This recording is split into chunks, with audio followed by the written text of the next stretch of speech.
Assalamualaikum warahmatullahi wabarakatuh. Salam sejahtera bagi kita semua. Perkenalkan, nama saya Lutfi Henderlan Harahap, SPMAGR. Saya dosen tetap Fakultas Pertanian, Prodi Agroteknologi, Universitas Pembinaan Masyarakat Indonesia, UPMI Medan. Adapun mata kuliah yang saya ampu adalah mata kuliah agroklimatologi dengan bobot 3 SKS, di mana 16 kali pertemuan materi dan praktikum 2 kali UTS dan UAS. Deskripsi umum mata kuliah agroklimatologi. Mata kuliah ini membahas mengenai klimatologi pertanian, prinsip perubahan atmosfer, informasi iklim dan cuaca untuk bidang pertanian, kelangsungan hidup organisme di muka bumi, analisis fakta perubahan iklim atau cuaca terhadap produktivitas lahan dan tanaman. Adapun capaian pembelajaran lulusan pada mata kuliah agroklimatologi ini adalah yang pertama, S1, bertakwa kepada Tuhan Yang Maha Esa dan mampu menunjukkan sikap religius. S2, menjunjung tinggi nilai kemanusiaan dalam menjalankan tugas berdasarkan agama, moral, dan etika. S9, menunjukkan sikap bertanggung jawab atas pekerjaan di bidang keahliannya secara mandiri. Lalu KU1, mampu menerapkan pemikiran logis, kritis, sistematis, dan inovatif dalam konteks pengembangan atau implementasi ilmu pengetahuan dan teknologi yang memperhatikan dan menerapkan nilai humaniora sesuai dengan bidang agroteknologi. KU2, mampu menunjukkan kinerja mandiri, bermutu, dan terukur. KU4, mampu menyusun deskripsi saintifik hasil kajian tersebut di atas dalam bentuk skripsi atau laporan akhir dan mengunggahnya dalam laman perguruan tinggi. KU5, mampu mengambil keputusan secara tepat dalam konteks penyelesaian masalah di bidang keahliannya berdasarkan hasil analisis informasi dan data. KK1, mampu menerapkan ilmu agronomi, pemuliaan tanaman, perlindungan tanaman, ilmu tanah, dan sosial ekonomi pertanian, serta prinsip rekayasa produksi tanaman yang efektif, efisien, berkualitas, dan berkelanjutan sesuai dengan praktik pertanian yang baik atau good agricultural practice. P1, memahami etika dan kode etik profesi agroteknologi dan mampu menguasai konsep teori yang berkaitan bidang dasar agroteknologi seperti botani tanaman, dasar agronomi, dasar ilmu tanah, dasar hama penyakit tanaman, dan dasar pemuliaan tanaman dalam proses menghasilkan inovasi di bidang agroteknologi. P3, mampu berpikir kritis, logis, kreatif, inovatif, dan sistematis, serta memiliki keingintahuan intelektual untuk memecahkan masalah pada tingkat individual dan kelompok dalam komunitas akademik dan non-akademik. Lalu P8, mampu memahami konsep dan praktik pertanian berkelanjutan, termasuk pertanian organik, pertanian konservasi, dan pertanian yang ramah lingkungan. Adapun CPMK atau capaian pembelajaran mata kuliah agroklimatologi ini, CPMK pertama, mahasiswa mampu menjelaskan konsep dasar agroklimatologi, ruang lingkup, peranan, dan hubungan antara iklim, tanah, dan tanaman. CPMK 2, mahasiswa mampu menganalisis unsur-unsur cuaca, pengertian cuaca, dan manfaat cuaca bagi pertanian. CPMK 3, mahasiswa mampu mengidentifikasi kelembapan udara, prinsip dan profil kelembapan udara dan awan. CPMK keempat, mahasiswa mampu mengidentifikasi permasalahan dampak perubahan iklim global, indikator perubahan iklim, serta strategi dan mitigasinya. CPMK kelima, mahasiswa mampu menggunakan alat-alat untuk mengukur curah hujan, tekanan udara, radiasi matahari, angin, dan suhu udara. CPMK keenam, mahasiswa mampu bekerja sama dalam kelompok, menunjukkan sikap disiplin, bertanggung jawab, serta memiliki kepedulian terhadap keberlanjutan lingkungan. Lalu, di sini saya menyiapkan metode pembelajaran yang digunakan, yaitu metode pembelajaran DIA atau Delivery, Interaction, and Assessment. Adapun di sini aspek delivery atau penyampaian materi, metode yang digunakan adalah ceramah interaktif berbasis multimedia, demonstrasi di laboratorium atau lapangan, project based learning atau PJBL, problem based learning atau PBL, dan studi kasus. Keterangannya di sini memberikan pemahaman konsep, prinsip, dan aplikasi agroklimatologi baik teori maupun praktik. Lalu ada interaksi. Metode yang digunakan diskusi kelas dan tanya jawab, diskusi kelompok dan presentasi, bimbingan proyek dan praktikum, kolaborasi antara mahasiswa dalam kelompok belajar. Keterangannya meningkatkan keterlibatan mahasiswa, melatih komunikasi, kerja tim, dan keterampilan berpikir kritis. Lalu ada aspek assessment atau penilaian, yaitu metode yang digunakan tes tulis atau kuis atau UTS atau UAS, penilaian laporan praktikum, penilaian proyek atau PJBL, observasi keterampilan lapangan, presentasi dan diskusi atau partisipasi, lalu portofolio atau tugas mandiri. Keterangannya di sini mengukur aspek kognitif, pengetahuan, afektif, sikap, dan psikomotor keterampilan mahasiswa secara berimbang. Jadi, adapun bobot penilaian pada mata kuliah agroklimatologi ini antara lain kehadiran 10%, tugas 20%, kuis 20%, ujian tengah semester atau UTS 25%, ujian akhir semester atau UAS 25%. Kehadiran 10% diperoleh mahasiswa jika memenuhi kehadiran selama 16 kali pertemuan. Selain itu, juga didukung berdasarkan sikap, perbuatan, tingkah laku, serta keaktifan mahasiswa merespon perkuliahan pada saat dosen memberikan pertanyaan setiap masuk perkuliahan dan pada saat presentasi tugas kelompok. Lalu, aspek kedua, bobot penilaian kedua, yaitu tugas sebanyak 20% diperoleh dari tugas-tugas yang diberikan kepada mahasiswa selama proses perkuliahan baik individu maupun kelompok. Lalu aspek yang ketiga, kuis sebanyak 20% diperoleh dari kuis yang diberikan kepada mahasiswa selama proses perkuliahan baik sebelum maupun sesudah UTS. Lalu aspek yang keempat, ujian tengah semester UTS sebanyak 25% diperoleh dari hasil ujian tengah semester mahasiswa setelah mengikuti perkuliahan selama 8 pertemuan. Lalu aspek yang terakhir, yang kelima, ujian akhir semester atau UAS sebanyak 25% diperoleh dari hasil ujian akhir semester yang dilakukan setelah pertemuan memenuhi batas 16 pertemuan. Baiklah, mari kita simak video pembelajaran saya pada mata kuliah agroklimatologi ini. Assalamualaikum warahmatullahi wabarakatuh. Selamat siang semua. Siang, Pak. Oke, berjumpa kembali dengan saya Lutfi Henderlan Harahap, dosen di mata kuliah agroklimatologi. Jadi pagi ini kita akan masuk di pertemuan kedua. Sebelumnya di pertemuan pertama kita sudah membahas tentang pengantar agroklimatologi. Jadi sebelum saya mulai, sedikit kita review untuk pertemuan sebelumnya. Kira-kira ada nggak yang bisa menjelaskan apa sih itu agroklimatologi? Silakan. Izin Bapak ngejelaskan. Ya, boleh. Jadi Bapak, menurut Randi, agroklimatologi itu adalah ilmu yang mempelajari tentang iklim dan cuaca di bidang pertanian, Bapak. Terima kasih, Bapak.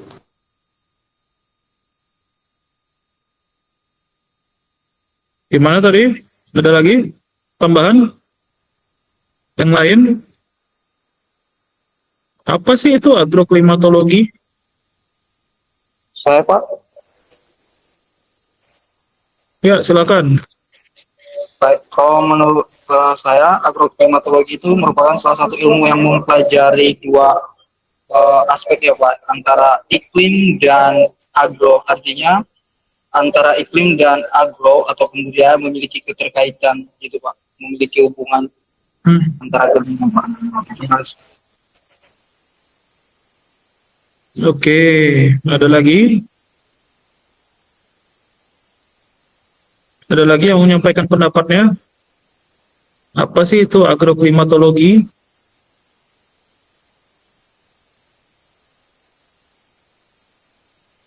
Jadi seperti yang semalam sudah saya jelaskan ya, agroklimatologi itu adalah ilmu yang mempelajari tentang iklim. Iklim di suatu pertanian. Jadi fungsinya kita mempelajari iklim itu adalah bagaimana kita mengatur atau membuat sebuah iklim itu ada cocok untuk budidaya pada suatu tanaman. Oke. Jadi dalam berbudidaya tanaman itu faktor iklim ini sering sekali nggak digubris atau mungkin tidak menjadi perhatian lah bagi para petani ataupun bagi para pembudidaya. Kenapa? Karena memang masih minimnya literasi tentang agroklimatologi.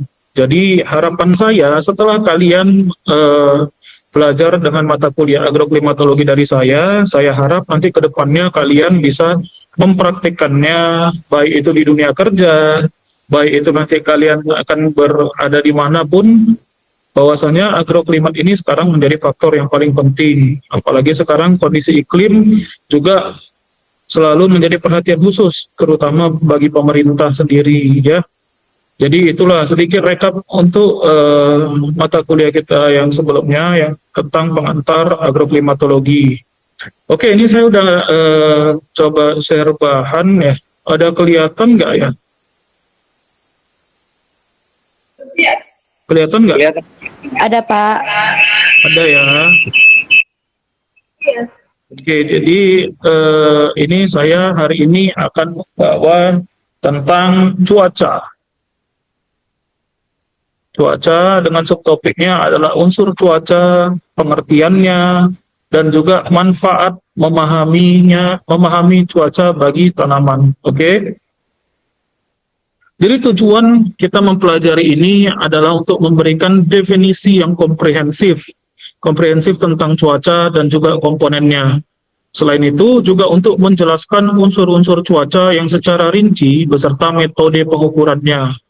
Lalu ada juga untuk menganalisis dampak setiap unsur cuaca terhadap fisiologi dan juga produktivitas tanaman. Jadi seperti yang sudah saya jelaskan di awal waktu pertemuan kita pertama, cuaca ini memegang peranan penting dalam fisiologis maupun produktivitas tanaman. Makanya kita dalam satu semester ini akan banyak membahas tentang yang namanya iklim, cuaca, dan lain-lain. Dan juga di sini ada juga untuk menyajikan manfaat praktis untuk memahami unsur cuaca untuk perencanaan pertanian dan manajemen tanaman. Selain itu juga untuk menyediakan rekomendasi dan juga strategi manajemen berbasis informasi cuaca untuk praktisi maupun peneliti ya. Jadi banyak ini tujuan yang bisa kita capai dalam mata kuliah kita hari ini. Jadi saya harap kalian semua, walaupun kita kuliah daring, saya harap kalian semua fokus untuk mendengarkan dan juga fokus untuk mempelajari tentang yang namanya cuaca ini ya. Oke, kita masuk ke pengertian dari cuaca. Cuaca itu sendiri adalah kondisi atmosfer pada skala waktu pendek di suatu tempat tertentu yang mencakup variabel seperti suhu, kelembapan, curah hujan, angin, tekanan udara, dan radiasi matahari. Secara ilmiah, cuaca ini merefleksikan keadaan dinamis atmosfer yang dipengaruhi oleh interaksi antara radiasi matahari, sirkulasi udara, kelembapan, dan juga permukaan bumi. Jadi kondisi dari si cuaca ini sendiri bisa merefleksikan atau menggambarkan kondisi dinamis atmosfer. Karena cuaca ini mempengaruhi dari si interaksi si radiasi matahari, interaksi dari si sirkulasi udara, kelembapan yang ada di permukaan bumi. Dan bagi pertanian, cuaca ini berbeda dari iklim.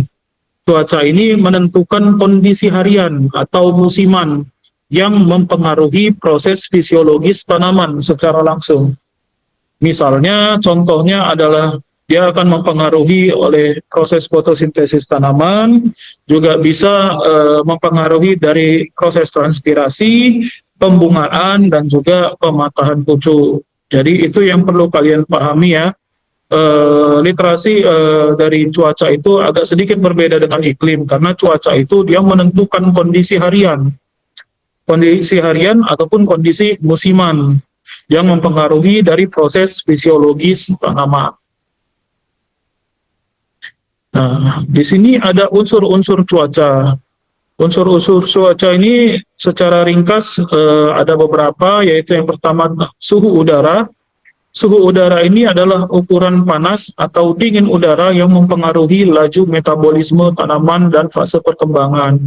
Jadi, seperti yang kita pelajari sebelumnya, suhu ini termasuk salah satu faktor di mana apakah metabolisme tanaman ataupun fase perkembangan tanaman itu baik atau tidaknya tergantung dari kondisi suhu udara di sekitar tanaman tersebut. Apakah dia nanti ukurannya panas, ataukah dia kondisinya dingin, atau relatif di tengah-tengah mungkin. Jadi dia akan mempengaruhi laju dari metabolisme tanaman maupun fase perkembangannya. Lalu ada juga kelembapan udara. Kelembapan udara ini adalah presentasi uap air yang ada dibandingkan kapasitas maksimum udara pada suhu tertentu dan akan mempengaruhi transpirasi dan serangan penyakit jamur. Jadi si kelembapan udara ini merupakan persentase dari uap air yang ada lalu dibandingkan dengan kapasitas maksimum udara pada suhu tertentu. Dan dia akan mempengaruhi proses dari si transpirasi maupun serangan penyakit jamur. Karena seperti yang kita tahu dari pertemuan sebelumnya, serangan penyakit jamur itu biasanya berhubungan atau berkaitan erat dengan yang namanya kelembapan udara. Semakin tinggi kelembapan udara yang ada di suatu tempat, maka semakin tinggi juga produktivitas jamur yang akan ada di suatu lingkungan maupun juga di tanaman lah kalau kita ya. Jadi semakin banyak jamur-jamur yang ini bisa kita lihat di sini ada beberapa unsur cuaca yang sudah saya sebutkan tadi dengan beberapa metode pengukuran. Di sini kita ambil contoh ya, unsur suhu udara. Definisi singkatnya tadi adalah kadar panas di atmosfer terdekat dengan permukaan. Instrumen pengukuran biasanya kalau kita mau mengukur dari si suhu udara ini menggunakan termometer analog atau digital. Lalu bisa juga menggunakan Stephenson screen, lalu juga menggunakan sensor suhu. Satuan dan parameternya biasanya menggunakan derajat Celcius atau derajat Fahrenheit. Lalu ada juga kelembapan relatif. Kelembapan relatif ini adalah perbandingan uap air aktual pada kapasitas maksimum pada suhu tertentu. Dan instrumen pengukurannya biasanya menggunakan hygrometer, psikometer, sensor kelembapan elektronik, dan satuan parameternya biasanya dengan persen RH atau relative humidity. Oke, lanjut curah hujan. Curah hujan ini definisi singkatnya adalah jumlah presipitasi yang jatuh ke permukaan. Jadi dihitung dari jumlah presipitasi itu adalah air yang turun dari jatuh ke permukaan tanah ataupun ke permukaan lahan, itu bisa dihitung dengan instrumen pengukuran yaitu dengan pluviometer atau tipping bucket, dengan gauge, dan juga dengan radar presipitasi. Satuan atau parameternya adalah milimeter atau milimeter per hari. Oke, lanjut kita ke angin, unsur angin. Di sini definisi singkatnya adalah kecepatan dan arah aliran udara. Jadi instrumen untuk mengukur angin juga ada, namanya anemometer atau cup personik, ada juga wind vane. Dan di sini satuan per parameternya ini adalah meter per second untuk kecepatan, derajat per kompas untuk arah ya. Lalu ada tekanan udara di sini. Tekanan udara itu definisi singkatnya adalah tekanan atmosfer pada permukaan. Peran tiap unsur cuaca terhadap tanaman. Jadi di sini suhu mengatur dari kecepatan proses metabolik atau respirasi atau fotosintesis. Determinan fase fenologi seperti perkecambahan, pertumbuhan vegetatif, dan pembungaan, dan juga ambang toleransi stres panas atau dingin. Jadi pengaruh dari suhu ini akan mempengaruhi dari kecepatan proses metabolik, baik itu pada proses respirasi maupun fotosintesis, dan juga bisa menentukan ambang toleransi apakah si tanaman ini toleran terhadap stres panas atau toleran terhadap stres dingin. Oke. Lalu ada kelembapan relatif. Kelembapan relatif ini menentukan gradien transpirasi antara daun dan udara. Dampak spesifik pada suhu, radiasi, dan juga transpirasi bisa dilihat di sini efek dari suhu pada fotosintesis, di mana terdapat rentang suhu optimal untuk enzim fotosintetik dan suhu ekstrim untuk menurunkan efisiensi fotosintesis dan dapat mengaktifkan jalur proteksi, misalnya heat shock protein. Lalu ada juga pada suhu malam dan juga biasanya pada fase pembentukan buah ya, di suhu malam itu suhu malam yang tinggi atau rendah dapat mengganggu diferensiasi bunga dan pembentukan buah, mempengaruhi hasil dan juga mutunya. Lalu juga pada radiasi dan rasio cahaya, intensitas cahaya yang cukup diperlukan untuk mencapai potensi fotosintesis. Cahaya berlebih dapat menyebabkan fotoinhibisi, sedangkan cahaya yang rendah. Lalu di sini ada manfaat dalam memahami unsur cuaca bagi tanaman. Manfaatnya yang pertama adalah optimasi irigasi, di mana di sini akan bisa menentukan jadwal dan volume air berdasarkan evapotranspirasi aktual dan prediksi cuaca untuk efisiensi penggunaan air. Penjadwalan kegiatan agronomi akan menentukan waktu tanam, menentukan pemupukan, menentukan aplikasi pestisida atau herbisida, dan panen untuk meminimalkan risiko kehilangan dan memaksimalkan hasil. Lalu ada juga dia manfaatnya sebagai pengendalian penyakit dan hama yang memungkinkan ada beberapa strategi untuk bagaimana kita memanage dari informasi cuaca yang berbasis lalu kita yang pertama itu biasanya menggunakan data real time. Data real time ini bagaimana caranya? Dia biasanya dengan menggunakan sensor mikroklimat seperti suhu, kelembapan, hujan, dan di lapangan untuk pengambilan keputusan yang cepat. Jadi di dalam sekarang ini udah banyak beberapa perusahaan lah ya kita bilang ya. Mungkin sekarang ini banyak di perusahaan perkebunan memasang sensor mikroklimat. Kenapa? Karena mereka mau mengambil data suhu, data kelembapan, data hujan, supaya mereka tahu kapan waktu pemupukan yang tepat, kapan waktu untuk perawatan yang tepat. Itulah makanya mereka menggunakan data real time dengan menggunakan sensor mikroklimat. Lalu ada juga dengan pemodelan evapotranspirasi dan juga kebutuhan air, di mana di sini akan mengintegrasikan data meteorologi ya, dibanding kita melakukan pengendalian. Oke, ini setelah masuk strategi, kita masuk ke integrasi data, model, dan keputusan. Jadi biasanya sumber data yang didapat dalam untuk melihat agroklimatologi ini bisa melalui stasiun cuaca lokal, jaringan sensor lapangan, bisa melalui citra satelit, dan perakiraan numerik skala regional. Ada juga model yang umum, biasanya model pertumbuhan tanaman terintegrasi dengan input meteorologis, model risiko penyakit berbasis kelembapan. Nah, ini ada beberapa contoh aplikasi praktis untuk beberapa studi kasus singkat lah nih ya. Jadi studi kasus yang pertama ini terjadi di padi. Dia menggunakan perakiraan curah hujan dengan model fase pertumbuhan untuk menjadwalkan pemupukan top dress sehingga mencegah pencucian nitrat pasca hujan intens. Jadi ketika ada orang yang ada petani yang menanam padi, ada yang sudah mulai menggunakan perakiraan curah hujan dengan model fase pertumbuhan untuk menjadwal. Nah, ini ada beberapa rekomendasi praktis yang digunakan untuk petani dan juga peneliti. Yang pertama itu memasang minimal satu set mikroklimat pada lahan representatif dan gunakan data untuk membuat jadwal irigasi dan juga perlakuan tanaman. Manfaat layanan perakiraan cuaca lokal dan juga peringatan dini disesuaikan di masa depan. Risiko, keterbatasan, dan pertimbangan etis di sini ketidakpastian perakiraan. Misalnya contohnya kayak peramalan cuaca memiliki tingkat ketidakpastian yang semakin jauh dan periode prediksi semakin besar dan kesalahan potensialnya.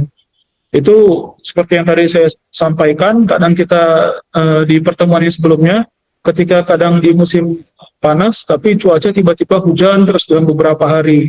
Begitu juga pada musim hujan, sering mengalami panas yang cukup panas intensitasnya dalam beberapa hari. Itulah makanya peramalan cuaca sekarang banyak ketidakpastiannya. Oke, kita masuk ke ringkasan dan kesimpulan dalam mata kuliah kita ini. Jadi, cuaca itu adalah faktor dinamis yang langsung mempengaruhi fisiologi, kesehatan, dan produktivitas tanaman melalui unsur-unsurnya seperti suhu, kelembapan, curah hujan, angin, tekanan udara, radiasi, dan awan. Pemahaman detail tentang unsur cuaca dan pengukuran yang tepat akan memungkinkan optimasi irigasi dan penjadwalan agronomi dan pengendalian penyakit dan adaptasi perakiraan dan penerapan strategis berbasis ambang dapat secara signifikan mengurangi risiko agronomis dan meningkatkan keuntungan pertanian. Dan rekomendasi praktis menekankan integrasi data, tindakan preventif berdasarkan ambang yang jelas dan penyesuaian teknologi sesuai pertemuan kita hari ini. Jika ada pertanyaan atau ada yang mau kita diskusikan, silakan bertanya. Saya persilakan. Ya, silakan Andi. Ya, pertanyaan saya Pak, seberapa besar potensi pengaruh cuaca ataupun iklim itu terhadap pertanian gitu Pak? Saya aja Pak yang bertanya Pak. Oh iya, oke. Ada Sabati, silakan. Ya Pak, jadi pertanyaannya Pak, bagaimana pengaruh curah hujan berlebih terhadap tanaman dan tanah Pak? Itu saja Pak. Curah hujan berlebih terhadap tanaman. Ya, bagaimana pengaruh curah hujan berlebih terhadap tanaman dan tanah Pak? Jadi kemarin kita kan udah pernah masuk ya untuk yang pertemuan pertama itu saya sudah jelaskan bagaimana curah hujan yang berlebih itu akan mempengaruhi yang tadinya namanya bagaimana kapasitas air di lahan. Jadi kapasitas air di lahan itu akan dipengaruhi oleh curah hujan. Semakin tinggi curah hujan yang dengan intensitas yang cukup tinggi, maka bisa mempengaruhi dari tergenangnya air di lahan tersebut. Apalagi seperti yang kita tahu, sifat tanah itu dia bisa tergenang jika terus-terusan dialiri dengan air yang dalam jumlah yang banyak. Dan itu akan mengakibatkan kondisi tergenang dalam sebuah lahan. Nah, ketika dia mengalami penggenangan, itu juga tidak baik untuk beberapa tanaman. Contohnya tanaman-tanaman yang berespirasi secara aerob, itu juga bisa berpengaruh terhadap kondisi tanah tergenang tersebut. Kenapa? Karena dia tidak bisa bernafas, tidak bisa mengambil oksigen ataupun CO2 yang dibutuhkan mungkin untuk fotosintesis. Jadi itu juga akan memberikan pengaruh yang cukup signifikan lah ya akibat dari curah hujan yang tinggi. Maka dari itu perlu yang namanya kalau kita sudah tahu kondisi curah hujan itu tinggi, kita perlu yang namanya membuat aliran irigasi yang tepat supaya aliran air itu tetap dia mengarah ke tempat yang dan tidak menggenangi sebuah lahan ataupun suatu hamparan lahan. Begitu kira-kira Anusapati? Cukup jelas kira-kira? Ya, sudah Pak, sudah jelas Pak. Saya harap pada pertemuan kali ini bisa memberikan manfaat yang baik lah untuk kalian juga memahami lebih dalam lagi tentang agroklimatologi, dan saya harap kalian tidak akan pernah bosan untuk mata kuliah ini karena kita akan terus untuk berkuliah mengenai membahas tentang iklim. Oke? Jadi silahkan kalian pelajari lagi, baca buku yang lebih ini tentang iklim supaya kita nanti berdiskusinya lebih enak. Jangan cuman saya sendiri yang ngomong di sini, tapi kalian juga harus bisa berdiskusi mengenai membahas tentang agroklimat ini ya. Jadi mungkin itu saja ya yang bisa saya sampaikan pada pertemuan kita kali ini. Saya mohon maaf jika ada kesalahan ucapan atau kesalahan kata yang saya ucapkan. Sampai di sini pertemuan kedua kita. Sampai ketemu minggu depan dan selamat pagi semua.